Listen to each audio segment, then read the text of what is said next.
Good morning, and thank you for joining me. Today is going to be a quick day because I have a doctor's appointment.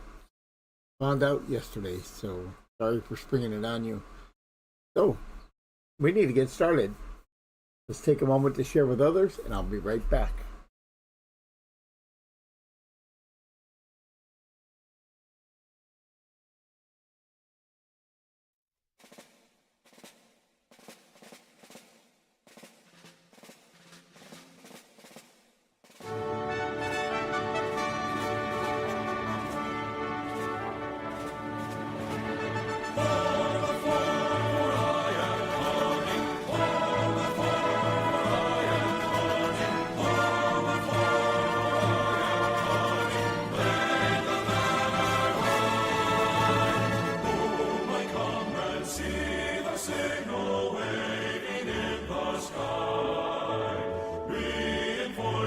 Now appearing, victory is nigh. Hold the fort, for I am coming. Jesus, signal still. Wave the answer back to heaven. By thy grace we will.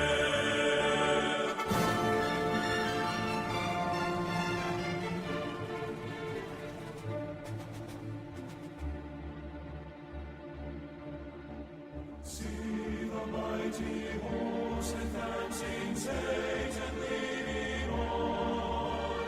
Mighty men around us falling, courage almost gone. Fierce and long the battle rages, but our help is near. Onward comes our great commander.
There we go.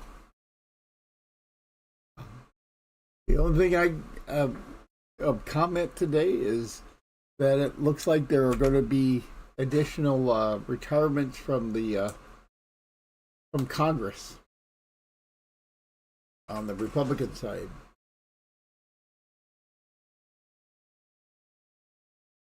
Following Marjorie Taylor Greene.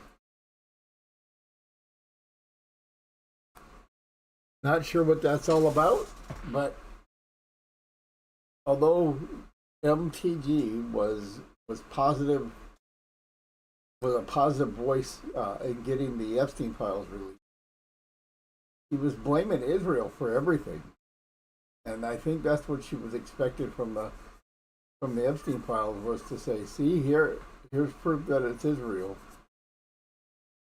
And so, and when she showed herself on The View, it was like, "Lady, we don't need to see you anymore."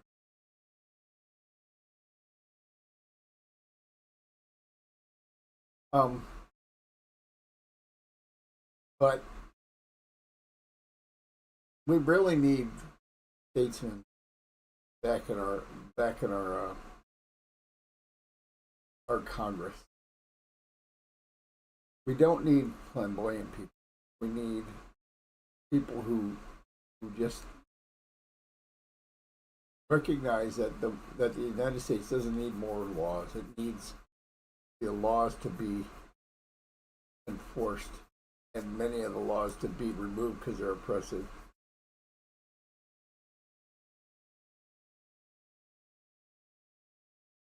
But it looks like there's going to be more following her, and I'm okay with it. If they aren't up for the challenge of the office, I guess let them go.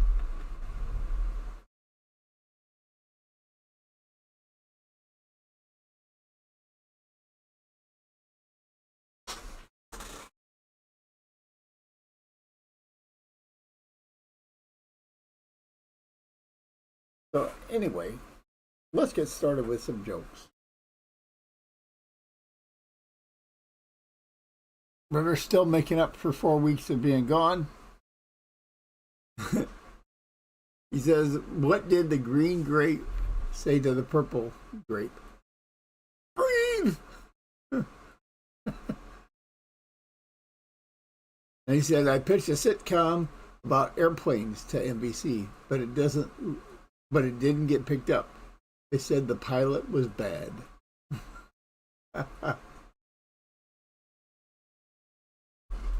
I forgot to get something church from the old movie or TV show Wings.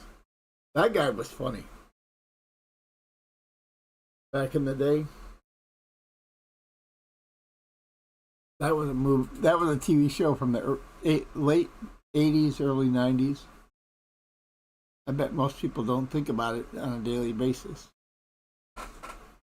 I hope they don't, because that'd be obsessive. If your grandmother saw me making mashed potatoes out of a box, she would turn over in her gravy. Mm. You know, those mashed potato flakes are really good for making shepherd's pie. Dan knows how to make a shepherd's pie. And it boils down to this.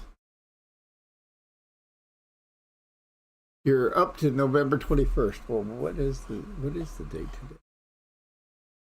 Oh, you only got 4 days to go, but you're taking 2 days off. All right, well, you'll get close. But anyway, shepherd's pie, very simple. You should teach your kids this. It'll help them survive. You make the mashed potatoes with the potato flakes. Making mashed potatoes with real potatoes, that's too much work. But instant mashed potatoes, you make them. You put an inch thick layer in the bottom of a baking pan, a large cake pan. Then you pour in a can of green beans, chop up some onions, put it in there,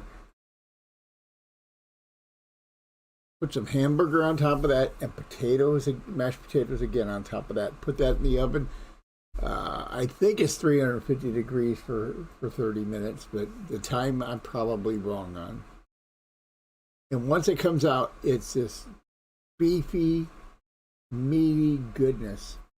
And then what you do is you drizzle ketchup on top of it. Whew! It's good, good, good.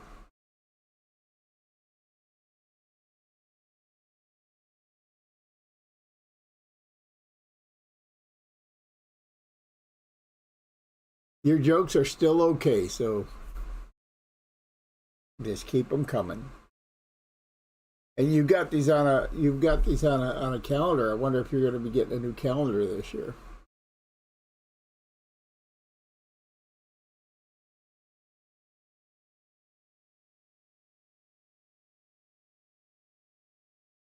All right, well, let's get started. We've got things to do today and places to go and people to see. At least I do. We are in Second Chronicles, chapter 14. This is where we're getting in the meatiness of Israeli history. And I guarantee you, none of the people who are anti-Semitic know any of this history. They probably haven't ever read Chronicles or First and Second Kings. They wouldn't be so anti-Semitic because they'd see that we're in the same boat.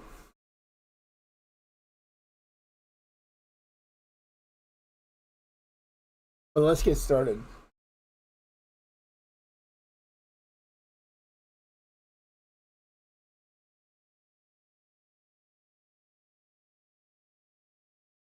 So Abijah slept with his fathers, and they buried him in the city of David, and Asa his son. Oh, sorry about that. I forgot to switch over to scene. There we go. Let's try that again. 2 Chronicles 14. So Abijah slept with his fathers, and they buried him in the city of David, and Asa his son reigned in his stead. In his days the land was quiet 10 years. And Asa did that which was good and right in the eyes of the Lord his God. For he took away the altars of the strange gods, and the high places, and brake down the images, and cut down the groves, and commanded Judah to seek the Lord God of their fathers, and to do the law and the commandment. Also he took away out of all the cities of Judah the high places and the images. And the kingdom was quiet before him. And he built fenced cities in Judah. For the land had rest, and he had no war in those years, because the Lord had given him rest. Therefore he said unto Judah, Let us build these cities, and make about them walls and towers, gates and bars, while the land is yet before us, because we have sought the Lord our God. We have sought him, and he hath given us rest on every side. So they built and prospered. And Asa had an army of men that bare targets and spears out of Judah 300,000, and out of Benjamin that bare shields and drew bows 280,000. All these were mighty men of valor. And there came out against them Zerah the Ethiopian with an host of 1,000,000 and 300 chariots, and came unto Mareshah. Then Asa went out against him, and they set the battle in array in the valley of Zephathah at Mareshah. And Asa cried unto the Lord his God, and said, Lord, it is nothing with thee to help, whether with many or with them that have no power. Help us, O Lord our God, for we rest on thee, and in thy name we go against this multitude. O Lord, thou art our God. Let not man prevail against thee. So the Lord smote the Ethiopians before Asa and before Judah, and the Ethiopians fled. And Asa and the people that were with him pursued them unto Gerar. And the Ethiopians were overthrown, that they could not recover themselves, for they were destroyed before the Lord and before his host, and they carried away very much spoil. And they smote all the cities round about Gerar, for the fear of the Lord came upon them, and they spoiled all the cities, for there was exceeding much spoil in them. They smote also the tents of cattle, and carried away sheep and camels in abundance, and returned to Jerusalem. So God is giving Asa a major victory here.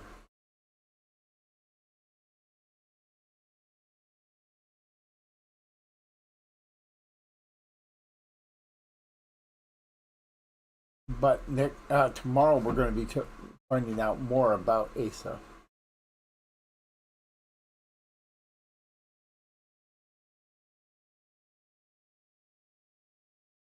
And it is a human thing that we do all kinds of good things and we neglect something. And that one thing we neglect is our demise. This is because Satan and sin are reaching every day trying to get a foothold in our life. And if we allow it, it will cause problems. No matter how many good things we do, we let that one root of sin get in there, and it's a problem. We have to be diligent on all sides at all times. Not because God requires it, but because evil requires it.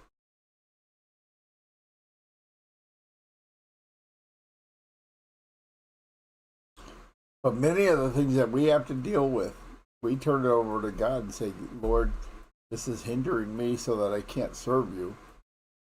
And you let God take care of it.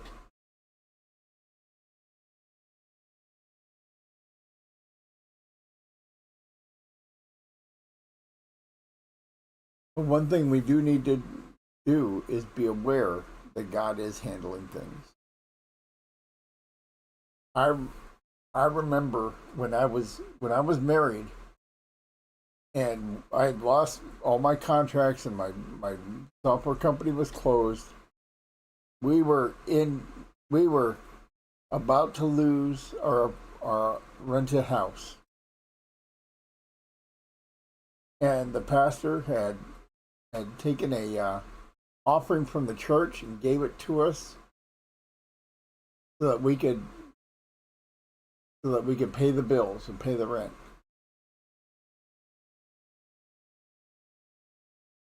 And I remember my wife. We had, after everything was said and done, we had like $400 or $500 left. And she said, well, let's go out and buy something. And I was like, no, we need to save that for next month. Well, she went and bought something with it anyway. Something absolutely of no value today. She bought it without telling me. Next month came along. We didn't have the money for the rent.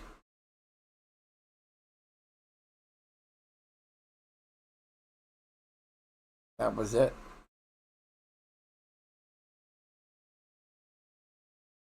God gave us a victory, and we didn't.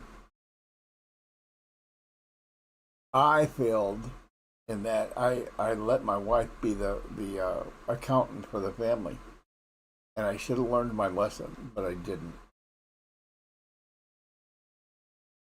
And I should have been more dominant and leadership wise. I should have said, look, it's obvious that money is a problem for you, and it's now my responsibility along with everything else.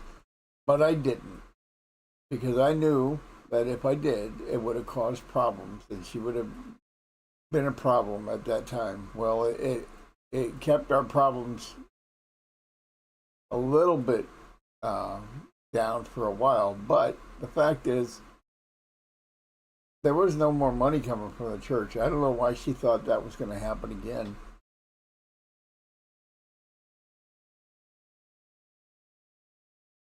But, oh well, it is what it is. Thanks for joining me. Be sure to hit the thumbs up button and have a great day.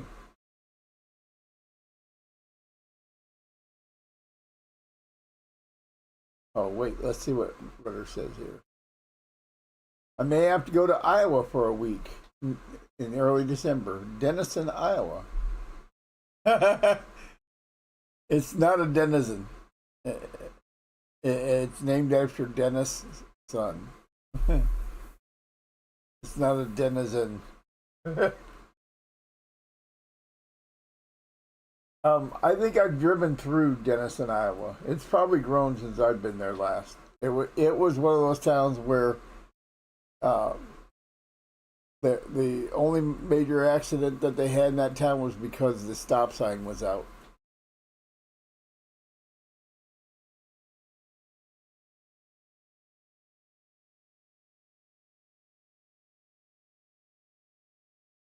In December, though, listen, I don't know why you're going in December, but you want to talk to whoever your booker is that books all these trips for you.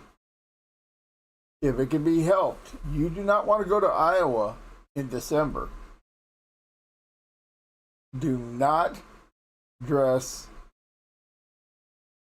lightly. In fact, I highly recommend that you go stand in the freezer for an hour every day just to acclimate yourself to Iowa weather in December. And that you have your kids make snowballs in the freezer and throw them at you every day so that you acclimate yourself to 15-foot drifts.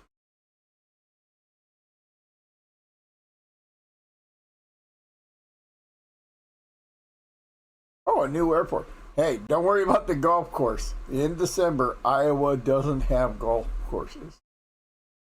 Unless you have a golf ball that glows in the dark and flashes a strobe, you're not going to find it. Because it's going to be so much snow.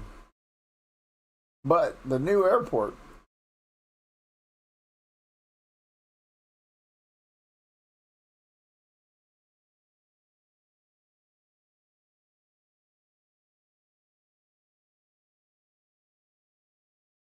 some new fuel tanks. We sold them, some pumping skids, but nobody wants to install them.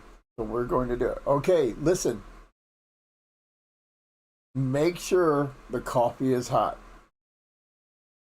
Because you're going to be out in weather that with the wind chill on certain days can get to 40 or 50 below. You be very careful out there because it's going to be very cold. You're going to realize that you're going to understand why when Texas had that freeze a couple of years ago, that Iowa, you could hear the laughter from Iowa because Iowa winters are bad. You're going to think you're in the middle of the North Pole, seriously.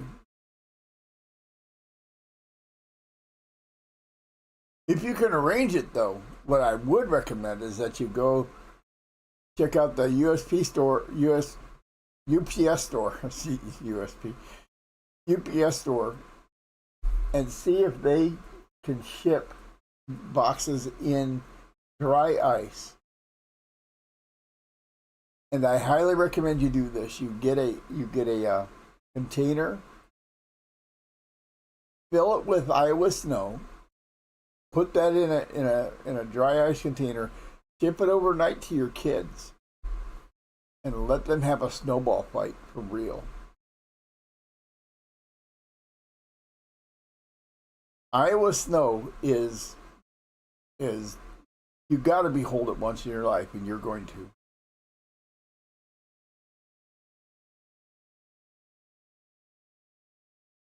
But it's going to be very, very cold. So you dress very, very warmly, and do not scoff when somebody says, "Hey, listen, you need to put this on."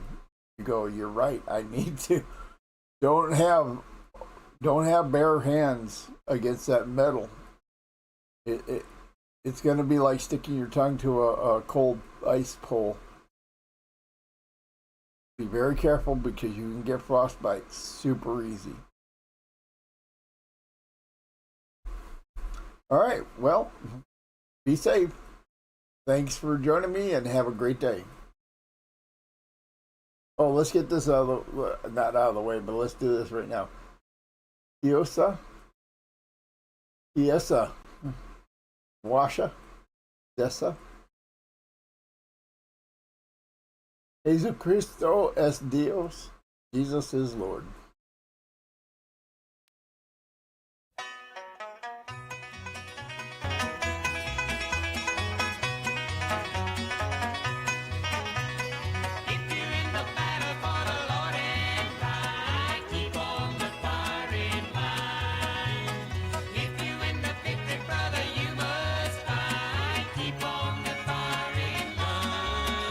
just because there's no snow in the forecast, one of the sayings about Iowa is if you don't like the weather, wait a moment because it'll change. Those snowstorms pop up anytime.